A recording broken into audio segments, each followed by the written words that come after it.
Baik, Assalamualaikum warahmatullahi wabarakatuh. Bismillahirrahmanirrahim. Alhamdulillahillazi arsala rasulahu bil huda wa dinil haqq liyudhhirahu 'ala ad-din kullihi walau karihal kafirun.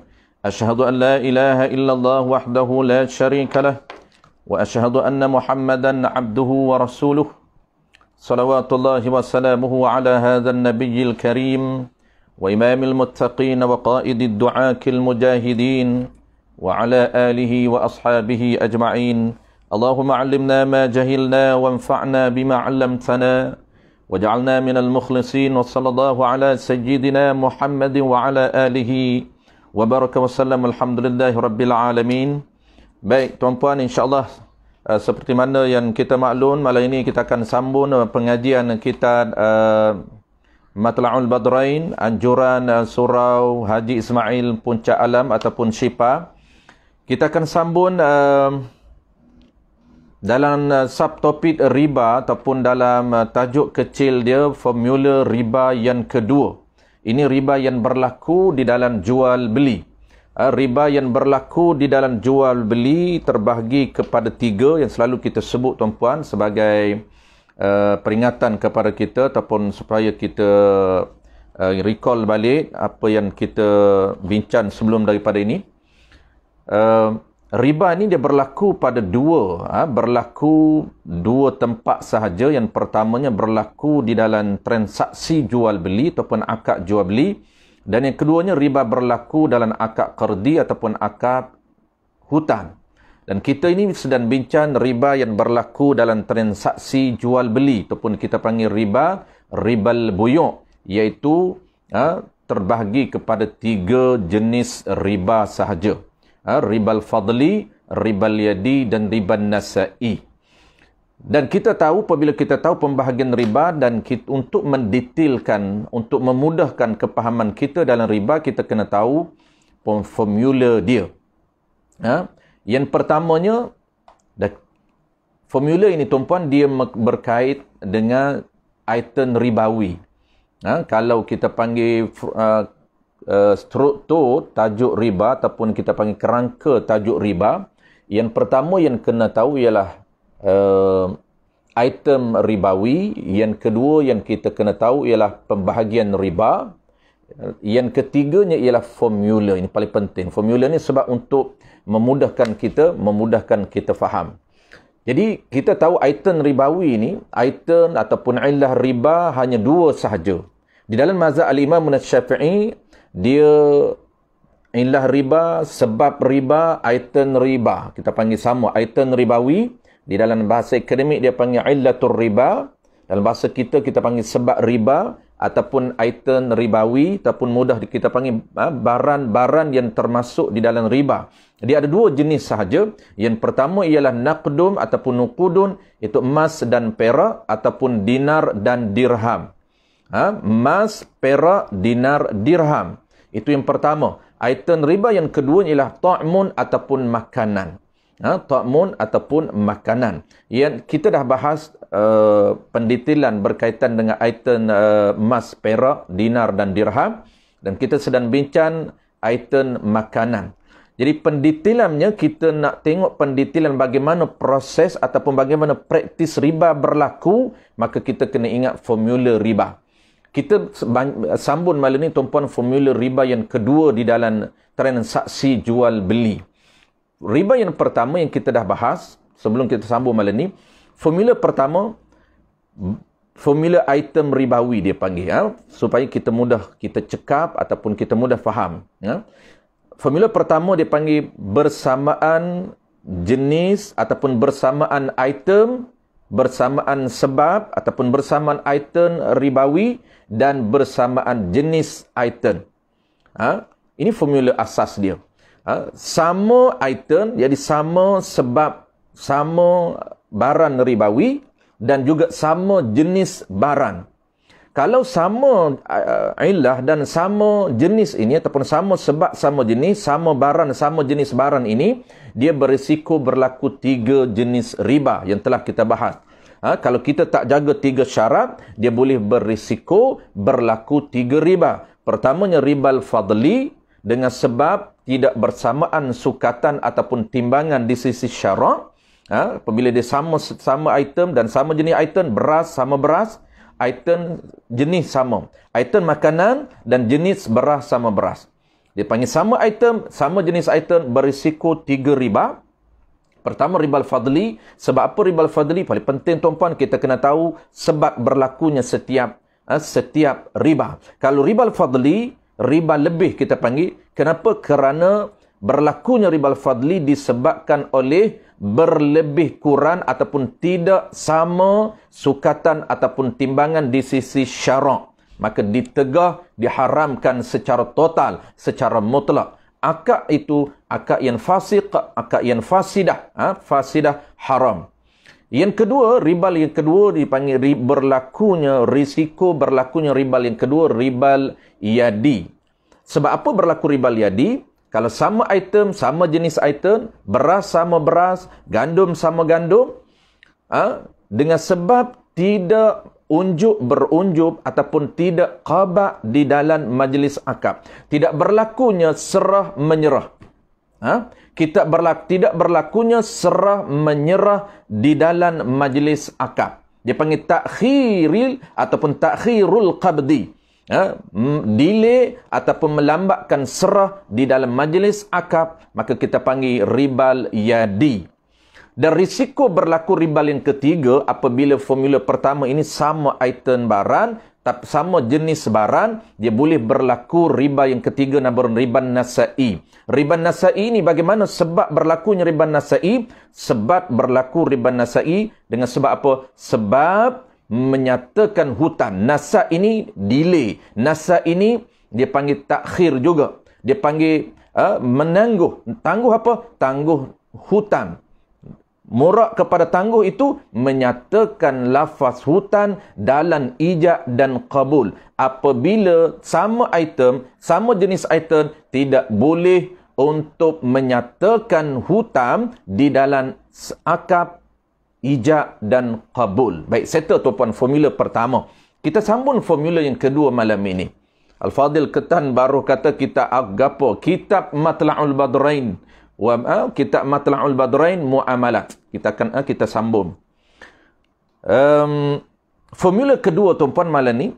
Baik, apa formula kedua kita view dulu supaya kita tak tergantung tuan-puan. Bagi orang yang baru join kita, dia tak tergantung sangat. Kita buka dia punya view dulu. Baik.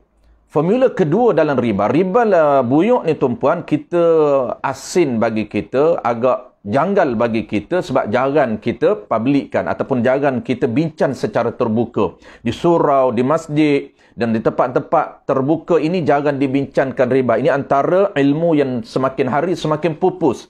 Sebab itu dia agak asin bagi masyarakat kita. Masyarakat kita kurang mengenali secara clear, secara tepat berkaitan dengan riba, apa makna riba, pembahagian riba, formula riba. Yang kita tahu hanyalah riba nama. Itulah yang Nabi sebut, Islam akhir zaman tinggal nama. Yang kata Nabi sebut, Islam ini la yabqal Islam illa semuh. Tidak tinggal nama Islam itu, tidak tinggal Islam itu melainkan nama. Riba masih orang sebut tuan-puan, haram riba, dosa besar. Kesan dia, Allah Ta'ala berperan dengan orang yang makan riba. Kesan makan riba, dosa makan riba lebih besar daripada dosa zina. Majoriti orang kita tahu, tapi dia tahu nama riba. Dia tahu hukum riba haram. Tetapi dia tak tahu praktisnya. Dia tak tahu bagaimana proses untuk jadi riba, bagaimana rupa riba, bagaimana praktis riba, itu dia tinggalkan. Hanyalah tinggal nama. Maka bertepatanlah tuan-puan dengan apa yang disebut oleh Nabi kita SAW, akhir zaman ini tidak akan tinggal Islam melainkan nama. Maksud dia setiap hukum yang disyariatkan oleh Allah Subhanahu Wa Taala itu hanyalah tinggal nama. Salam tuan-puan tinggal nama. Berapa ramai orang memberi salam, tetapi salam yang tidak menepati dengan syariat, tidak menepati dengan tata cara dan peraturan yang dibawa oleh Nabi kita. Peraturan memberi salam, peraturan menjawab salam, peraturan mengirim salam dilupakan oleh kita, dikesapingkan oleh kita. Kita tidak lagi cakna pada hukum-hukum basic ini. Inilah maksud hadis Nabi yang Nabi mengatakan la yabqal Islam illa smuh. Tidak tinggal Islam itu melainkan nama sahaja. Baik, apa formula tuan-puan? Sambil kita tunggu, sebenarnya kita view ini sambil-sambil kita menunggu jemaah terutamanya daripada puncak alam. Baik. Kita nak sambung malam ini tuan-puan pendetilan formula yang kedua. Formula yang kedua ni dia bersama item, sama item tetapi jenis dia tak sama. Item ribawi sama. Kalau item tu makanan sama makanan tapi jenis makanan tak sama. Gandum dengan beras.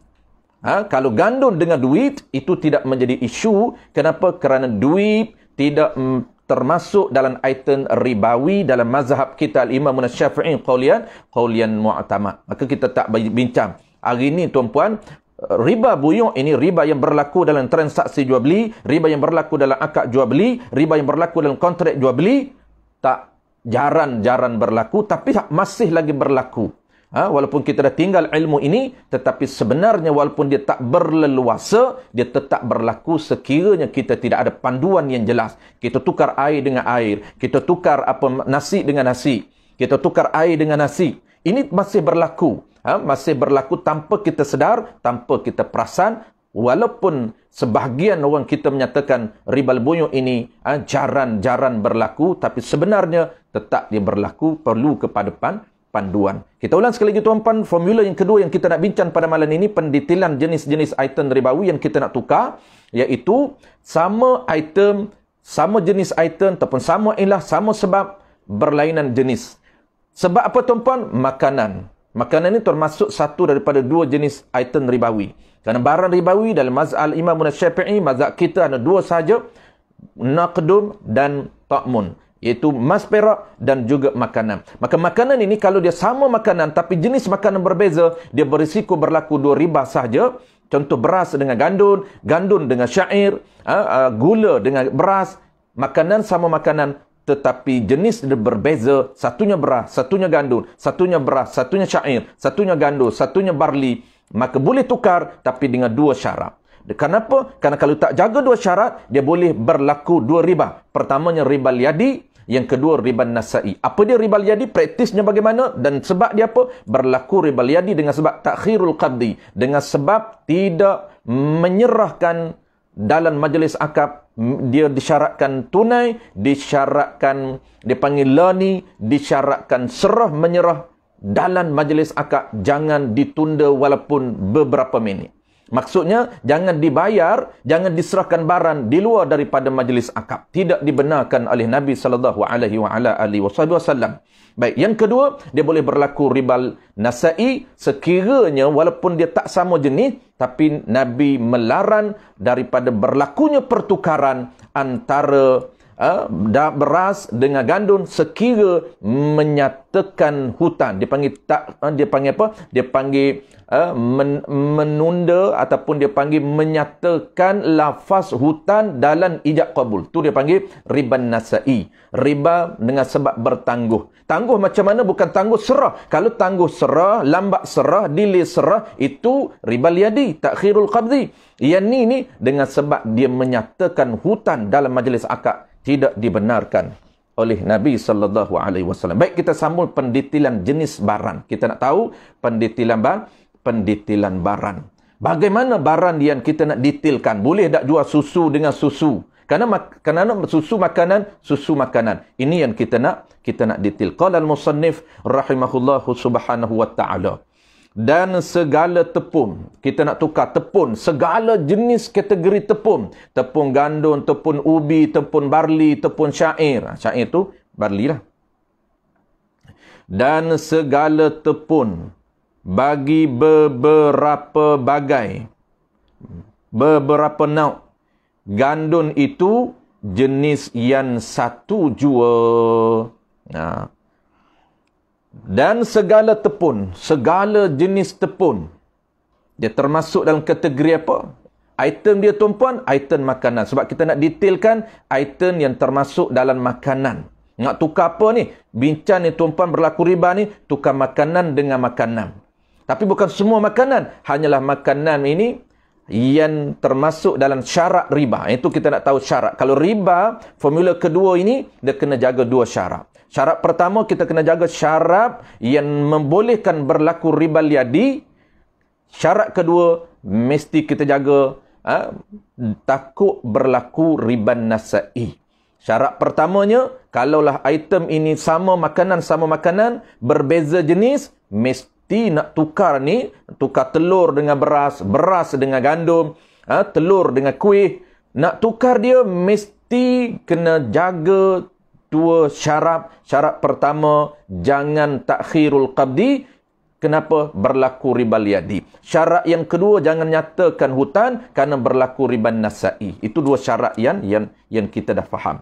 Cuma nak detailkan jenis makanan. Baik, bagai jenis gandum.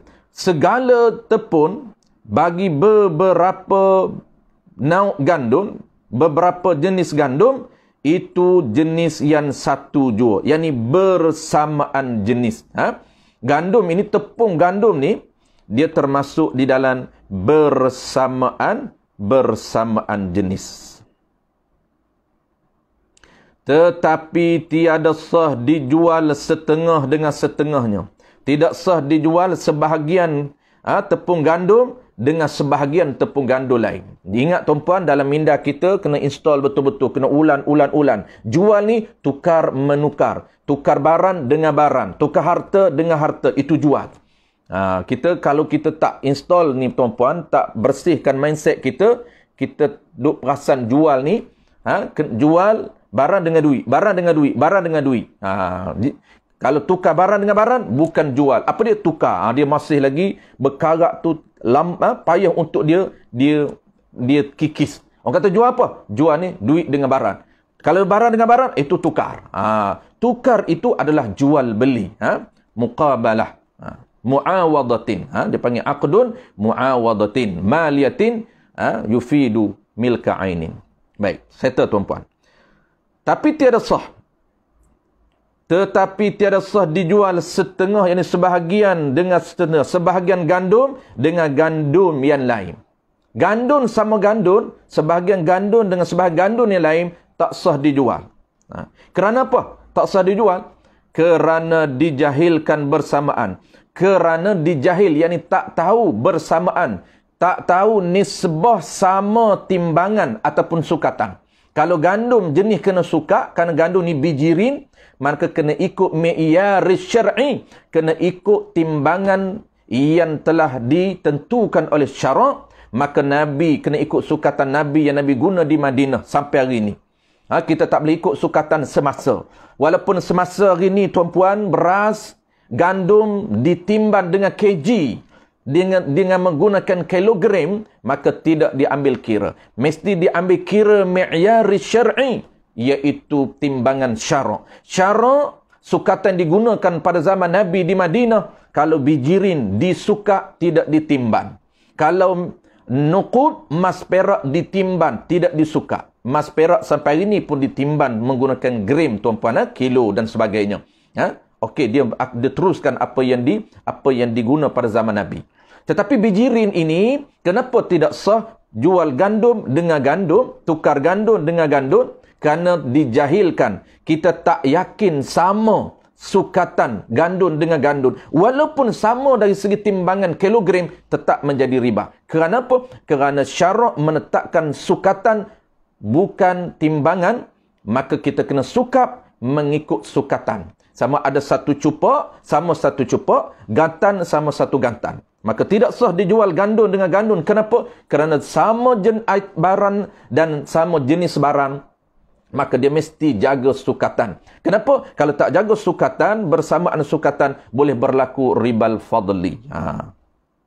Riba fadli ini, riba dengan sebab berlakunya tak bersamaan sukatan. Asal fadli ini lebih. Kerana dijahilkan bersamaan dengan sebab berlebih kurang pada halusnya, pada kualitinya. Tak sama pada kualitinya. Dan daging, dan atau pada kata tepun. Baik, contoh settle yang pertama. Yang kedua pula, isu yang kedua, tukar daging pula. Isu yang pertama, segala jenis tepung termasuk bersatu jenis. Tepung tu tepung gandum, bukan tepung ubi, tepung gandum. Yang kedua, dan daging kibas dengan daging kambing itu. Kibas dan kambing. Kibas ni dia lebih kurang biri-biri lah. Dan daging kibas dengan daging kambing itu bersuatu jenisnya. Kalau daging kibas dan daging kambing bersamaan jenis, dia tak termasuk berlainan jenis, tidak. Sama item sama, maksud dia makanan sama makanan, kerana daging termasuk dalam ta'mun, daging termasuk dalam makanan. Tapi kita nak tahu kibas dan kambing, adakah dia jenis berbeza menurut syarak? Maka jawab dia, kibas dan kambing, sama ada kambing kacang, kambing kampung, kambing biri-biri, dia sama jenis, berada pada jenis yang sama. Maka apabila jenis yang sama, kita nak tukar daging di kambing dengan daging kibas, mesti ikut peraturan yang ditetapkan. Mesti jaga 3 syarat supaya dia tidak berlaku riba. Salah satu daripada 3 riba. Kena jaga apa dia? Kena jaga kalau nak tukar daging kibas dengan daging kambing, mesti bersamaan pada sukatan. Dan mesti serah menyerah dalam akad. Dan jangan menyatakan hutang. Mesti jaga 3 syarat untuk mengelakkan daripada berlaku 3 jenis riba. Dan daging kibas dengan daging kambing itu bersuatu jenisnya, daging kambing dan kibas. Bersatu ni bersamaan jenis. Demikian lagi, begitu juga hukumnya. Sama juga hukum dengan kibas dan daging kambing ni. Laban keduanya, laban ini susu keduanya, kedua kibas dan kambing.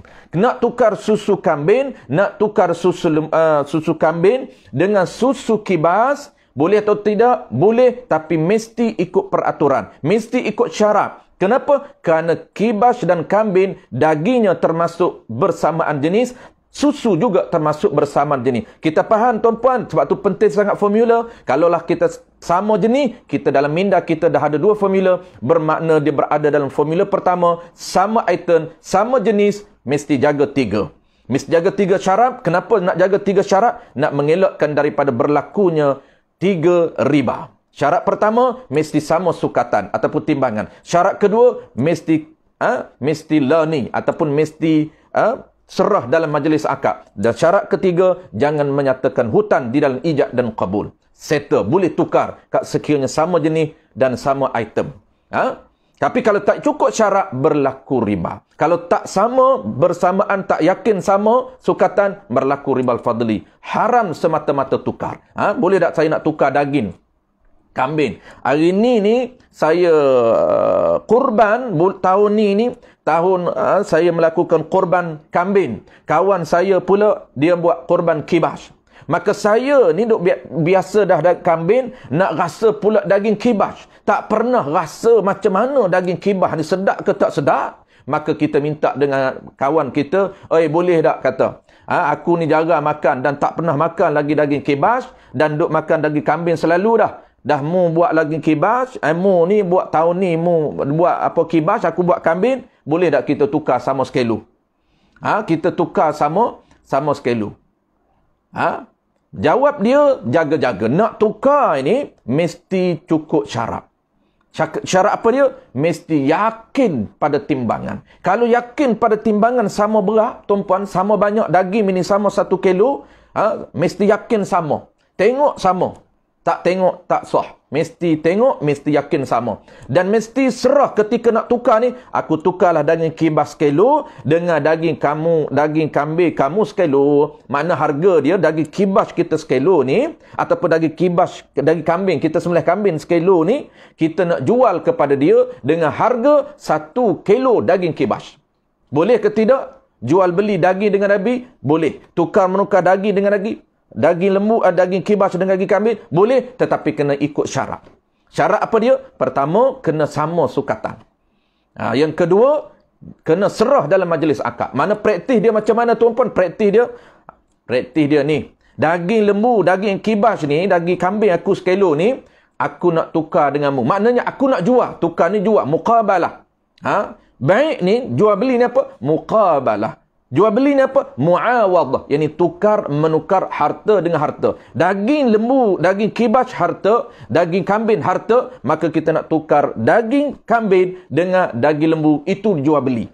Orang kita ni dia tukar tak masuk jual beli. Sebab tu saya selalu ulang tuan-puan. Sebab apa? Sebab kita dah lama meninggalkan sistem muamalat sehingga kita dah berkarat, sehingga tak perasan tukar tu jual beli. Tak perasan tukar jual beli. Mari kita tukar dua lah. Daging kambingmu ni dengan daging kambing aku ni. Daging kibas aku ni. Boleh? Boleh sama suka. Ya. Tak. Walaupun sama suka, tapi kena ikut peraturan syarak. Ada setengah orang kata tak apa salahnya, dah sama suka.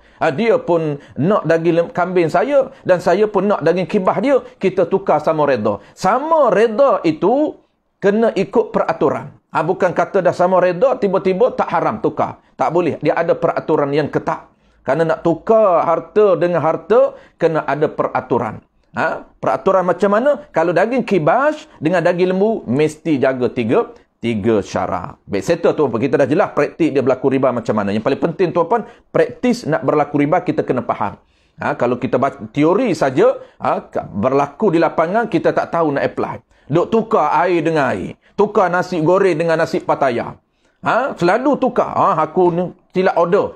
Tukarlah, kita tukar dua. Tukar itu jual beli. Maka kena jaga tukar air dengan air, tukar nasi goreng dengan nasi pataya dan sebagainya. Maka kena jaga-jaga. Demikian lagi laban keduanya, iaitu susu kibas dan susu lembu. Sama juga bersatu jenis. Demikianlah daging lembu dan daging kerbau. Tadi kibas dengan kambing, satu jenis. Nak tukar kena jaga. Ni pula lembu dengan kerbau. Kita korban hari ni lembu. Sakawan kita buat korban kerbau. Jarang-jarang tuan-puan. Tapi hari ni dah banyak dah. Sampai unta pun hari ni orang buat korban dah biasa dah tuan-puan. Zaman kita dulu ni lembu, kambing, biri-biri. Kibas jarang. Unta lagi jarang lah. Sekarang ni dah ada dah macam-macam dah. Unta pun dah buat korban dah sampai dah di tempat kita. Kerbau. Dulu pun jarang kerbau. Hari ni orang dah buat korban kerbau dan juga korban lembu. Boleh tak kita nak tukar daging kerbau, kita nak tukar dengan daging kerbau kawan kita. Kita ada 2 kilo ataupun kita dapat banyak 10 kilo. Dapat bahagian kita satu bahagian 10 kilo daging lembu. Kawan kita pula dapat daging bahagian dia 15 kilo daging kerbau. Kita nak tukar bukan banyak pun. Kita tukar dua lah. Aku nak try saja daging kerbau ni. Tahun ni tak pernah try lagi. Boleh tak kita tukar daging kerbau mu ni dengan daging lembu aku. Aku bagilah sikit, mu bagi sikit. Ada tak orang buat tuan-puan? Banyak.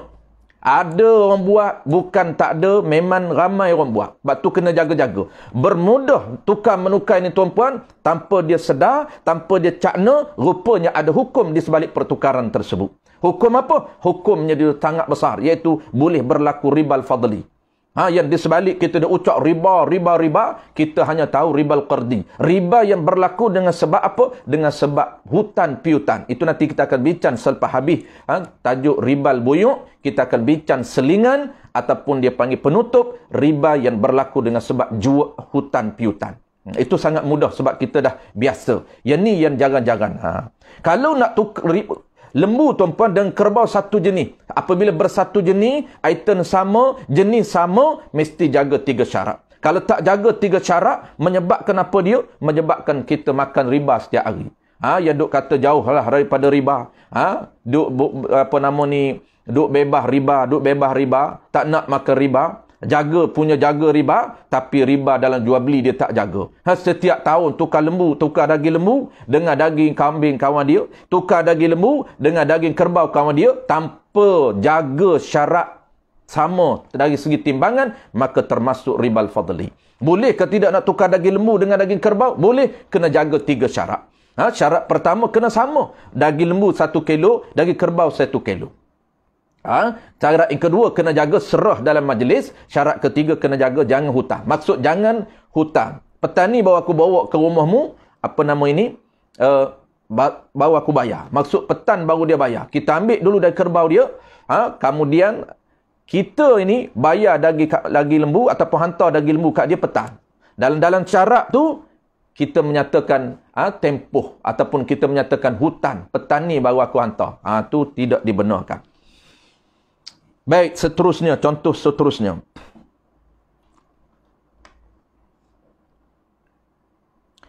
Demikianlah begitu juga daging lembu dan daging kerbau bersuatu jenis keduanya, yakni bersatu, ini bersamaan jenis keduanya lembu dan kerbau.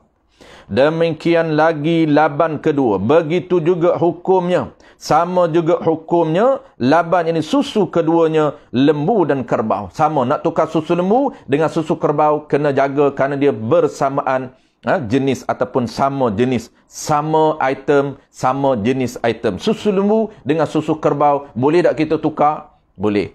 Tapi kena jaga syarat. Sebab itulah kita minum susu lembu, kawan kita minum susu kerbau. Minum susu lembu, kawan kita minum susu kerbau. Jadi kita nak tukar. Malam ni kita terau susu lembu pula, susu kerbau pula. Aku duk susu lembu selalu dah. Boleh kita tukar? Tukar boleh ke tidak? Jaga.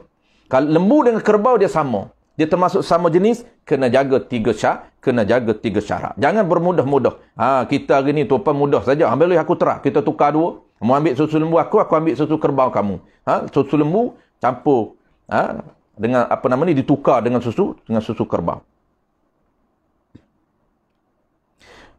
Dan diiktibarkan. Habis.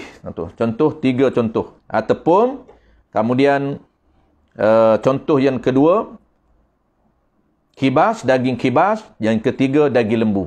Kibas dengan kambing dan daging lembu dengan kerbau. Baik, nak tengok buah-buahan pula. Dari segi item, kita pemilihan item tu, kita nak tahu dari segi apa pendetilan item ini dan jenis dia. Adakah sama jenis ataupun berbeza jenis? Itu saja yang kita nak bincang. Dan diiktibarkan bersamaan pada buah-buahan, dan diiktibar dan dikira ataupun dinisbahkan bersamaan pada buah-buahan dan biji-bijian.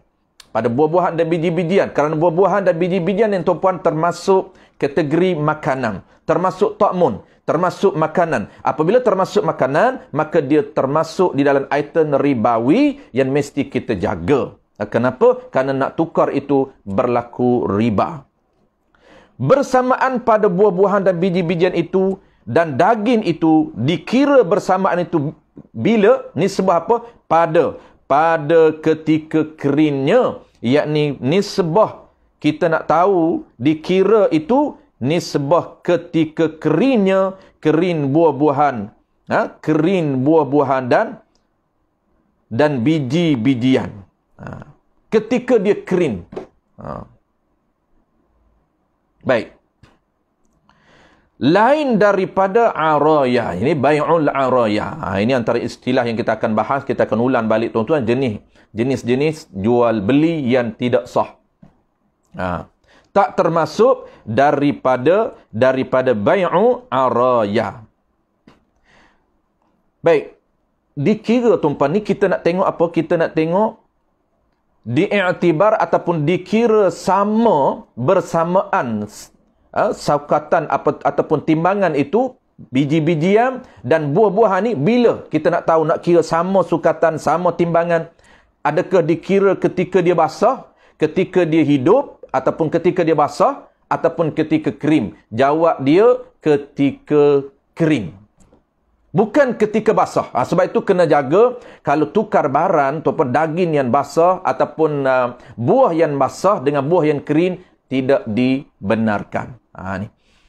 Kita ulang sekali lagi tuan-puan. Dan diiktibar dan dikira sama sukatan dan timbangan pada buah-buahan dan bijian dan daging itu dikira bila? Dikira ketika dia kering, bukan ketika dia basah. Sebab tu ada tegahan menukarkan buah yang basah, buah yang masih basah, buah inab ataupun buah anggur yang basah nak tukar dengan buah kurma yang basah, tidak dibenarkan. Kenapa? Kerana tak yakin berlaku persamaan. Kerana dia basah, tak boleh yakin sama pada sukatan. Walaupun kita suka sama, tetapi ketika dia basah itu tak, di antara dua ini tak mampu atau tak boleh untuk yakin betul-betul sama sukatan. Sebab itu ada tegahan dari Nabi. Lain daripada araya. Araya ni dia ada pengecualian. Kita akan bahas sekali lagi tu apa bai'ul araya. Bai'ul araya ini pada asalnya Nabi hanya benarkan. Ini pengecualian. Di asal Nabi tak benarkan. Cuma Nabi benarkan araya ini untuk orang miskin sahaja. Nabi tak benar kepada orang kaya. Melainkan pada akhirnya Nabi buka juga kota ataupun Nabi juga buka juga pengecualian ini boleh juga untuk orang kaya, cuma 5 ausaq saja ataupun 900 gram saja. Banyak tak benar tukar. Apa dia araya ini? Kita akan bahas sekali lagi, iaitu kita tukar buah-buah anggur yang basah dengan buah kurma yang basah. Tu orang panggil araya. Kalau tukar buah anggur basah dengan buah kurma basah, anggur basah dan kurma basah ataupun anggur kering, kurma basah, maka tidak dibenarkan pada asalnya, hanya dibenar untuk orang miskin sahaja, melainkan Allah akhirnya Nabi buka kepada orang kaya juga, tetapi hanya 5 ausaq saja ataupun 900 gram sahaja. Ini ada pengecualian. Asal tak boleh, tapi Nabi kena keperluan, maka Nabi benarkan kepada orang miskin dan orang kaya, limit hanya 900 gram saja boleh tukar anggur basah dengan kurma basah ataupun anggur kering dengan kurma basah. Itu dipanggil, merujuk istilah dia bai'un araya. Itu dipanggil istilah tukar barang basah ataupun tukar buah anggur basah dengan buah kurma basah, dinamakan jual beli araya, yang asalnya tidak dibenarkan kerana basah ini tak yakin persamaan timbangan, tetapi pengecualian yang dibenarkan oleh Nabi untuk orang miskin kerana menjadi keperluan kepada orang miskin nak tukar anggur basah dengan kurma basah. Dan Nabi buka juga orang kaya, akhirnya Nabi buka juga untuk orang kaya, tapi limit kepada 900 gram sahaja. Baik, settle. Lain daripada araya yang lagi akan datang pada fasal bai'u samar wa zur. Lain akan datang dibahas secara detail bai'un araya ini dalam bab apa? Dalam bab jual beli samar, buah dan zur. Maka tiada sah dijual rutab dengan rutab. Maka ni tafriq bagi kata apa? Bagi kata bersamaan jual beli buah-buah dan bijian ini dikira ketika kering. Itu diambil kira persamaan dari segi timbangan, persamaan dari sukatan bila ketika krim itu diambil kira. Maka lahirnya hukum, keluarnya hukum, tafriq hukum, keluar hukum apa? Maka tiada sah dijual rutab dengan rutab. Ini keluar hukum. Tak sah dijual rutab dengan rutab. Rutab ni tuan dia istilah. Rutab ni apa dia? Rutab ini nisbah, dia beza. Apa beza rutab dengan kurma? Kurma dengan rutab ni beza di mana tuan? Dia beza di nisbah. Kalau rutab nisbah kepada kurma basah. Nama rutab ini dia panggil kurma yang basah, belum kering. Dia panggil kurma hidup, kurma yang segar, belum kering. Kurma muda dia panggil rutab. Ni sedap tuan-puan. Kalau orang pergi Mekah, pergi Madinah, dia beli rutab mahal. Rutab ini buah yang masih segar, buah kurma yang masih basah, yang belum kering, dia panggil rutab. Kalau kurma kering, dipanggil tamar. Kalau tamar, kurma yang dah kering, yang sampai di Malaysia ni tuan-puan, yang sampai di negara kita, yang kita import, ialah kurma yang dah kering. Ada yang basah, ada yang segar, tapi tak banyak tuan-puan. Tak banyak sampai stok yang segar di Malaysia ni. Dan barang pula mahal. Jadi ni sebab kalau tamar tuan-puan, dia panggil kurma yang kering, sampai kat kita panggil tamar. Kurma kering. Kalau rutab, kurma yang segar, kurma yang basah. Tu ni sebab macam kita lah tuan-puan. Apa beza beras dengan padi ni? Tuan-puan, kalau orang tanyalah, anak-anak kita tanya, hak padi hak mana? Beras hak mana pula? Nasi hak mana pula? Barang sama ni sebuah beza. Ada kita panggil nasi, ada kita panggil beras, ada kita panggil padi. Kalau kita makan, kita tak makan gandum. Kita makan padi. Kita makan beras. Kita makan nasi. Beras, nasi, padi, tuan-puan. Benda yang sama. Tapi ni sebuah beza. Ketika dia duduk dalam kulit tu, tuan-puan, dipanggil padi. Kalau orang tanam padi, dia tahulah. Saya dulu mengaji, tuan-puan, sebelah saja pondok saya tu padi. Buka pintu pondok saya, terus tak sampai 5 meter. Tak sampai lebih kurang teluh parking kereta terus padi. 5 meter lah. Lebih kurang 5 meter terus padi. Hari-hari duk tengok pokok padi. Jadi padi ni, tuan-puan, ketika dia dalam, awak panggil apa tu? Ketika dia dalam kulit, kita panggil padi. Ketika mana kita proses, kemudian keluar beras, asin, kulit terasin, kita panggil beras. Ni sebuah beras ni, tuan-puan. Beras ni panggilan nama merujuk kepada apa? Merujuk kepada padi tadi yang diproses menjadi beras. Apabila kulit dibuka, diproses, dibuang kulit, maka dipanggil beras. Dan beras itu juga apabila dimasak, tuan-puan, masak, maka dipanggil nasi. Benda sama tak? Ya, sama. Tapi ni sebuah beza. Begitu juga buah kurma. Tamar itu benda yang sama. Cuma tamar apabila kurma itu kering, dipanggil tamar. Rutab itu nisbah tamar atau nisbah kurma yang segar, yang basah. Itu saja beza. Baik, nak tukar rutab sama rutab. Kita ada rutab 10 kilo. Kawan kita rutab 10 kilo. Boleh tak kita tukar sekilo saja nak try rutabmu, nak try nampak sedap.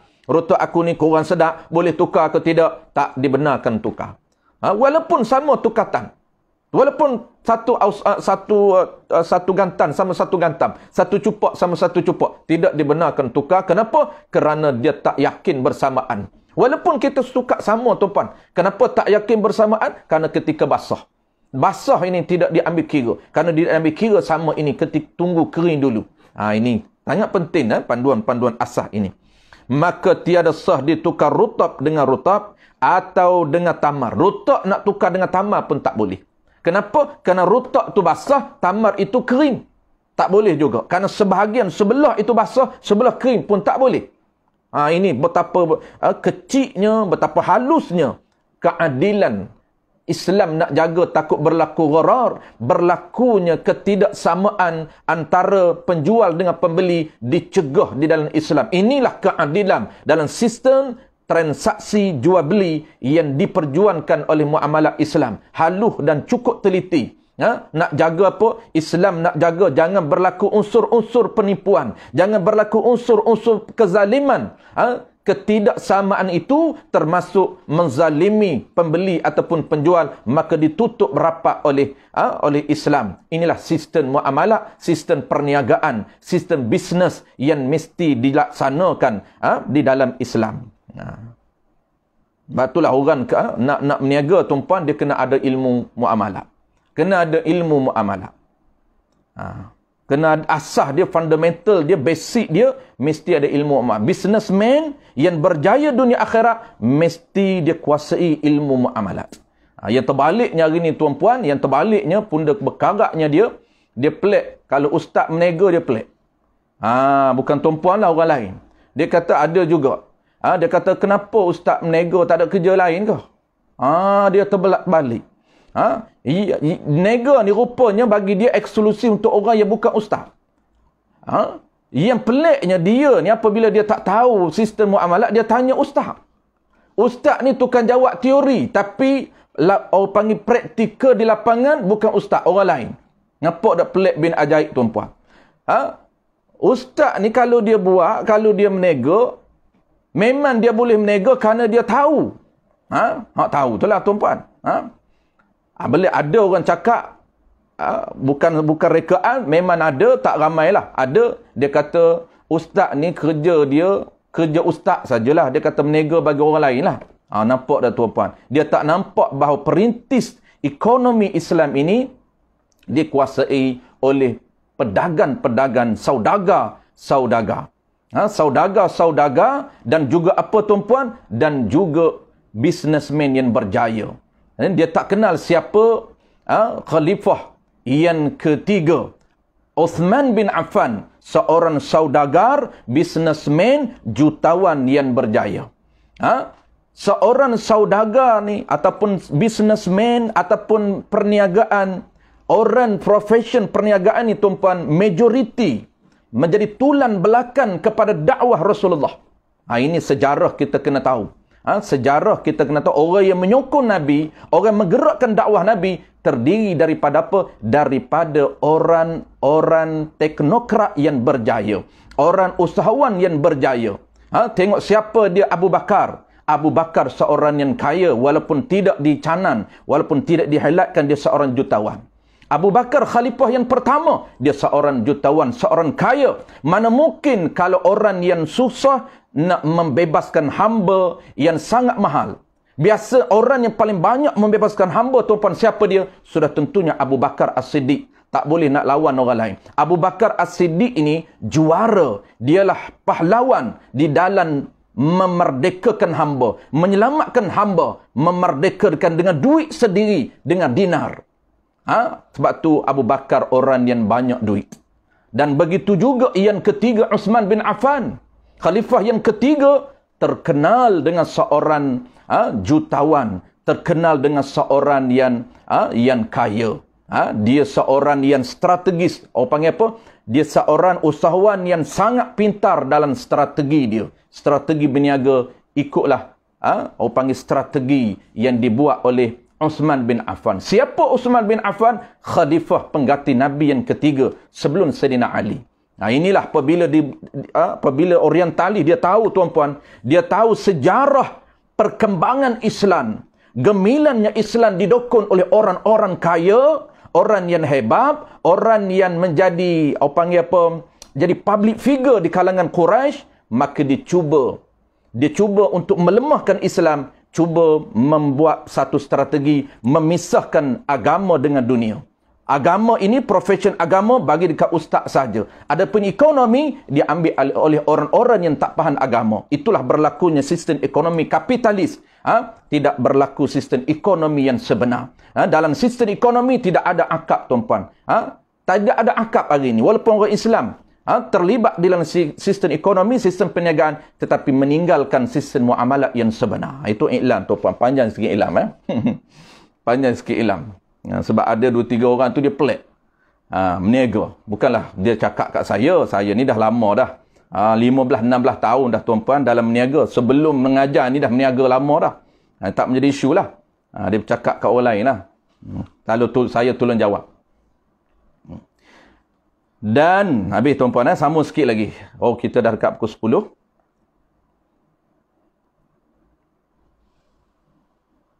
10. Habis center. Tak boleh nak tukar daging rutab dengan rutab. Ataupun rutab dengan tamar. Tak boleh tukar. Rutab dengan rutab tak boleh. Rutab dengan tamar tak boleh. Dan tiada sah pula.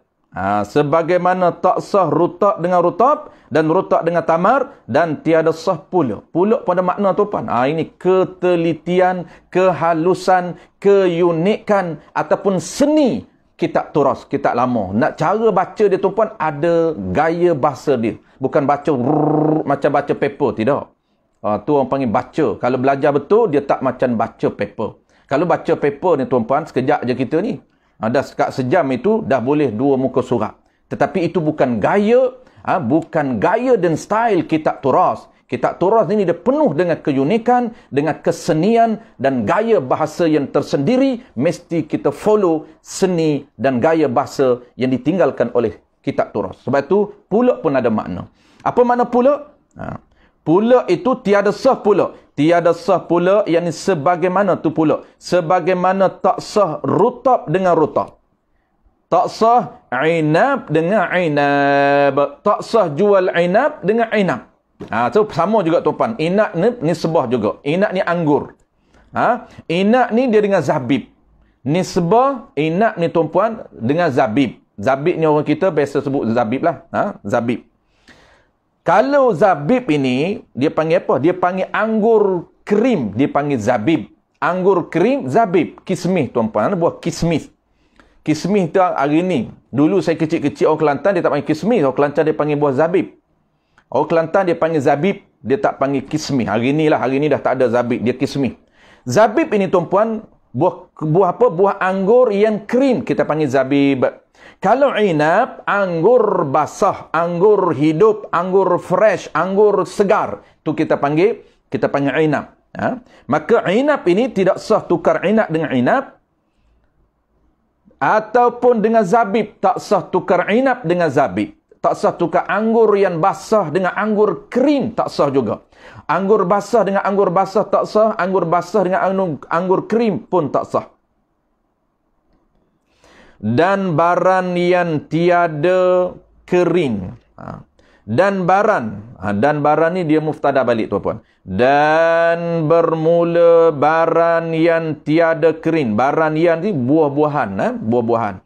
Bermula buah-buahan yang tiada kering seperti kisah buah kundur. Kalaulah buah-buahan yang tak kering seperti buah kundur dan inab yang tiada jadi zabib, inab dia tak jadi zabib, dia tak tukar jadi kering. Khabar dia, iaitulah tiada sah dijual setengah dengan setengahnya, tak sah dijual sebahagian dengan sebahagian. Sebahagian buah zabib dengan sebahagian buah zabib. Kenapa? Kerana dijahilkan, kerana tak tahu. Dijahilkan. Waktu itu dengan bersamaan, waktu itu tu waktu yang dia tak krim tu. Kita nak tukar buah inab yang tak jadi krim lagi. Buah inab ni yang dia tak jadi krim lagi, kita nak tukar ketika dia tak jadi krim. Baik, tak sah. Kenapa? Kerana dijahilkan waktu itu, waktu dia tak kering tu, waktu belum kering itu dengan bersamaan. Tak yakin bersamaan sukatan ketika dia tak kering. Itu sebab ilah yang tak boleh, yang dicegah oleh Nabi, tukar.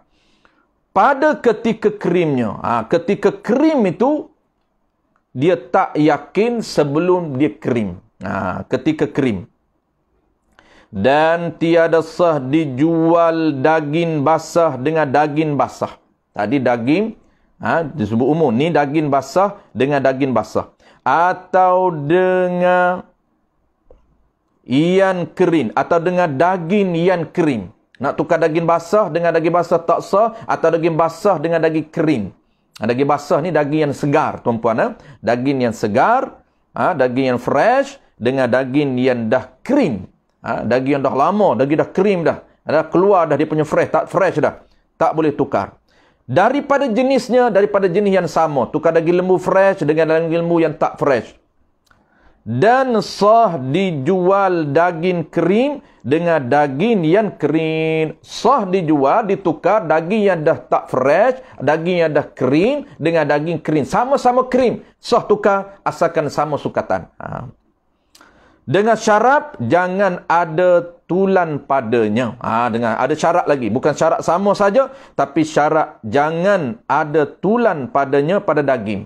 Dia nak daging, jangan bercampur dengan tulan. Kenapa? Kalau bercampur dengan tulan, nak timban itu menjadi isu. Persamaan tu dia tak sama. Walaupun segatan sama segatan, ataupun sekilo sama sekilo, tetapi ini sekilo tapi ada tulan. Ini sekilo tak ada tulan. Tak sama, tuan-puan. Dia tak boleh. Jika sedikit sekalipun tulang, tak dibenarkan tukar. Mesti daging sama daging. Ini telitinya tuan-puan. Telitinya nak mengelakkan daripada takut tak sama. Yang ni sekilo. Yang kita pun sekilo, tapi kita sekilo daging. Tak campur tulang. Yang dia sekilo campur dengan tulang. Sama ke tidak? Sama timbangan, tapi tak sama kualiti. Daging dia sedikit, tulang banyak. Maka itu dicegah di dalam Islam. Kerana Islam sangat menjaga dari segi keadilan. Dari segi berlakunya zalim, Islam menutup pintu dan ruang berlakunya zalim sesama pembeli dan penjual, antara pembeli dan penjual. Dan jangan ada garam yang nyata pada timbangan. Nyata ni yang memberi kesan pada timbangan. Jangan bercampur dengan garam. Kita daging dah masuk campur garam, tak boleh ditukar. Kerana garam itu garam yang apa? Yang nyata, yang memberi kesan pada timbangan. Baik. Kita nak habis dah tuan-puan, mencari titik. Kita mencari tempat akhir. Dan diistisnakan daripada yang tersebut itu buah zaitun. Pengecualian yang kita bincang tu, yang tersebut itu tu, Diiktibar bersamaan pada buah-buahan dan kering-kering tu ni sebuah kering. Diiktibar tu buah-buahan dan bijian ini diiktibar pada kering. Dia kata pengecualiannya diistisna, dikecualikan daripada yang tersebut itu buah zaitun. Zaitun tak termasuk. Kerana apa? Kerana ia tiada kering. Buah zaitun dia tak akan kering. Dia tak boleh ambil kira kering kerana buah zaitun tiada kering. Dan sah dijual buah zaitun itu setengah dengan setengahnya, maka boleh ditukar setengah zaitun ini antara zaitun dengan buah zaitun. Boleh ditukar asalkan sama timbangan. Walaupun tak perlu tunggu dia kering kerana dia tidak ada kering. Seperti barang yang dijazamkan. Seperti mana hukum ini boleh ni buah zaitun ni, seperti barang ini hukum yang dijazam, yang ditetapkan dia akan hukum itu oleh Syekh Ghazali. Dan lainnya lain daripada Syekh Ghazali. Dan tiada sah jual gandum yang basah dengan gandum yang basah jika kering sekalipun, dan seumpama yang basah itu yang digorengkan. Baik, sekali lagi tuan-puan. Betul. Satu baris last sekali. Dan tiada sah jual gandum yang basah dengan gandum yang basah. Gandum tuan-puan, gandum yang basah dengan gandum yang basah. Jika kering sekalipun, jika boleh kering, gandum basah tu dia boleh kering. Tiada sah jual gandum basah dengan gandum basah. Ni nak tukar satu cupak gandum basah dengan satu cupak gandum basah. Bukan tepung gandum sampai kat kita tu dah kering tu pun jadi tepung. Ni gandum. Macam kita padi lah, biji padi. Dia biji gandum. Biji gandum tu basah. Tak jadi tepung. Bukan tepung. Kita sebut gandum terbayar tepung lah tuan. Tepung tu dah proses biji gandum. Ini biji gandum yang basah. Tak boleh tukar dengan biji gandum yang basah. Dan tiada sah jual, yang ni tukar gandum yang basah dengan gandum yang basah. Tak boleh tukar gandum basah dengan gandum basah. Jika, jika ni dia panggil apa? Dia panggil royah. Jika dikeringkan, boleh dikeringkan sekalipun. Tu dia nak menyatakan royah. Bersangatan tak sah, walaupun gandum basah tu boleh kering. Tak sah juga ditukar. Dan seumpama yang basah itu yang digoreng. Walaupun basah tu, contoh mana? Contohnya, gandum basah itu, contoh dia yang digoreng. Gandum yang digoreng. Termasuk kira gandum yang basah juga. Tak boleh. Gandum yang digoreng, tukar dengan gandum yang digoreng. Tak boleh. Dan yang dibuangkan kulitnya, kulit gandum. Dan yang dibuangkan kulitnya, kulit gandum. Dan atah pada kata gandum. Ni last sekali tuan-puan. Last. Dan roti dengan roti. Dam ini atah pada kata gandum. Atah ni tepat sambung ayat. Ayat dia sebelum ini contohnya gandum. Contoh yang kedua dan roti. Dan tiada sah jual roti dengan roti. Dan tiada sah tukar roti dengan roti. Jangan tukar tuan-puan. Gadania dengan gadania. Macam mana nak tukar? Kita ambil, mula-mula ambil, dah siap jual beli dah. Jadi milik kita. Dah roti gardenia milik kita. Tiba-tiba kita tengok, dah kemek dah ni. Tak cantik roti ni, nak tukar pula roti baru. Pergi cakap dekat penjual, boleh tak saya nak tukar? Tukar dengan baru. Tukar, dah jadi milik kita, nak tukar pula dengan penjual. Maknanya gardenia yang telah kita beli, gardenia tu roti tu, nak tukar pula dengan gardenia baru. Sebab hak kita ni bukan expired pun. Hak kita ni cuma dia kemek saja, dia kemek, dia tak cantik. Mungkin tertindih dan sebagainya, kita nampak ada yang elok, ada yang baru. No. Terutama gardenia hari ni tuan-tuan, popular sangat, habis semua kedai habis. 2 hari lepas saya pergi 3 kedai, tak ada gardenia. Hebat sungguh. Tiap kali PKP, dialah popular, viral gardenia ni. Boleh tukar ke tidak? Tak boleh tukar tuan-tuan. Kering pun tak boleh tukar roti, apatah lagi basah. Roti yang basah dengan roti basah tak boleh ditukar. Kerana apa? Kerana tiada dapat didabit, tiada dapat dinyatakan qadar ataupun level bersamaan. Tidak boleh. Walaupun sama-sama, tak boleh. Pada segala yang tersebut, pada roti dan pada gandum. Dan diiktibarkan bersamaan pada laban dan minyak, wallahu a'lam. Ni pula tuan-puan, nak ambil kira minyak, diambil kira sama ni pada susu dan minyak sapi. Ni makin makin halus perbincangan pendetailan jenis item ribawi, jenis barang ribawi. Kita nak bincang tu dari segi apa? Dari segi jenis item ribawi. Minyak sapi dengan susu ni adakah sama item? Sama jenis item? Item sama. Item ni apa dia? Barang makanan sama makanan. Ya, yang tu kita tahu. Susu dengan minyak sapi termasuk item sama. Apa dia item? Makanan sama makanan. Tapi pendetailan yang halus, yang detailnya, adakah dia sama jenis? Itu yang kita nak bincang. Yang musannif nak bincangnya, adakah termasuk sama jenis ataupun berbeza jenis? Minyak sapi ni dengan susu ni jenis yang sama. InsyaAllah itu kita akan bincang bulan depan, iaitu pendetailan. Kenapa nak kena tahu ni tuan-puan? Sebab 3 riba. Kalau sama jenis, kena jaga 3 syarat.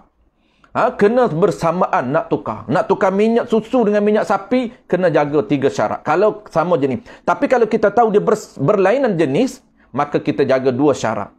Tak sama sukatan pun tak apa. Tak disyaratkan sama sukatan sekiranya jenis berbeza. Hanya jaga syarat kedua saja, 2 syarat saja. Jaga jangan takhiril qabdi, jangan delay, jangan lambat serah dalam majlis akad, nak mengelak daripada ribal yadi, dan jangan menyatakan hutan dalam ijab qabul untuk mengelakkan riban nasai. Itu saja. Sebab tu penting. Kita kena tahu setiap perbahasan topik ni tuan-puan, kita kena tahu sebab. Kita kena tahu tujuan. Baru clear. Baru kita setiap isu yang kita kupas, yang kita bincang, kita tahu tujuan. Kita tahu target. Kenapa kita bincang nak tahu sama item, nak tahu berbeza item? Kerana melibatkan isu hukum berbeza. Item sama, jenis item sama, ada 3 hukum. Ataupun 3 jenis riba. Kalau item sama, jenis item berbeza, maka dia hanya 2 riba, berisiko 2 riba. Kalau item tak sama, tuan-puan, item tak sama, jenis tak sama, itu tak perlu bincang. Tak perlu bincang kerana dia tidak melibatkan soal hukum riba. Itu penting tuan-puan, formula penting. InsyaAllah tuan-puan, kita akan sambung bulan depan dalam dan diiktibar bersamaan pada laban dan juga minyak. Bukan minyak masak. Itu dalam kitab matlak ni dia agak payah sedikit tuan-puan, kerana dia terjemahan. Musannif ni dia terjemah daripada kitab apa dia? Kitab Allahumma shalli ala Muhammad. Kitab apa? Fathul Wahhab. Kitab Fathul Wahhab. Itu yang payah. Sebab tu kalau kita baca kitab I'anatul Talibin tuan-puan, kitab Baijuri itu mudah. Baijuri mudah. Walaupun dia tak detail. Kitab Baijuri ni muamalat dia tak detail. Dia simple saja. Yang detailnya, yang sedap bacanya ialah kitab I'anatul Talibin. I'anatul Talibin pertengahan. Maksud dia isu-isu yang dia bahas pertengahan dan lebih mudah. Lebih mudah daripada muamalat kitab Matlaq. Kenapa? Kerana kitab Matlaq ni dia terjemah daripada Fathul Wahhab yang ringkas. Dia sebut minyak je. Minyak apa? Tukar laban dengan minyak. Minyak apa? Minyak masak ke? Minyak petrol ke? Bukan. Minyak tu minyak sapi. InsyaAllah. Sebab tu perlu kepada kita berguru tuan-puan. Jangan kita pandai-pandai baca tanpa guru, tanpa kita pernah khatam. Bahaya tuan-puan. Sebab apa saya selalu ingatkan? Kerana dah ada trend terbaru. Para asatizah kita berani baca kitab turas, berani baca kitab jawi, tanpa dia khatam, tanpa dia mengambil daripada guru, menyebabkan dia hurai sendiri. Kita boleh faham. Cara dia hurai itu kita boleh faham. Dia faham sendiri tanpa dia memahami mengikut proses pembelajaran daripada guru ke guru.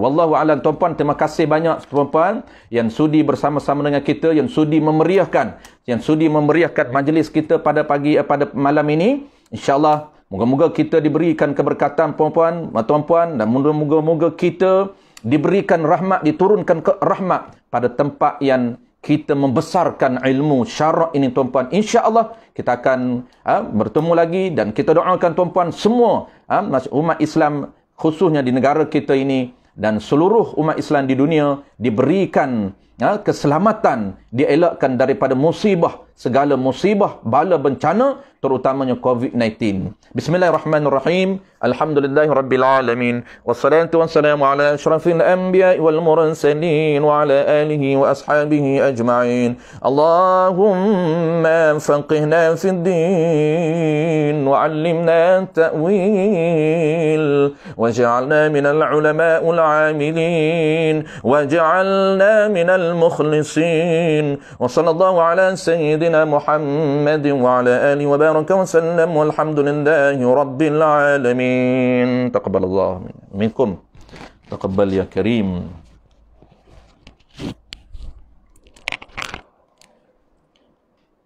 Baik, terima kasih semua tuan-puan. Tak sempat nak baca komen tuan-puan semua. Bagi siapa yang jawab, bagi siapa yang beri salam, saya jawab Waalaikumsalam warahmatullahi wabarakatuh. Siapa yang beri salam, dan terima kasih, dan sama-sama kepada siapa yang mengucapkan terima kasih. InsyaAllah kita jumpa lagi.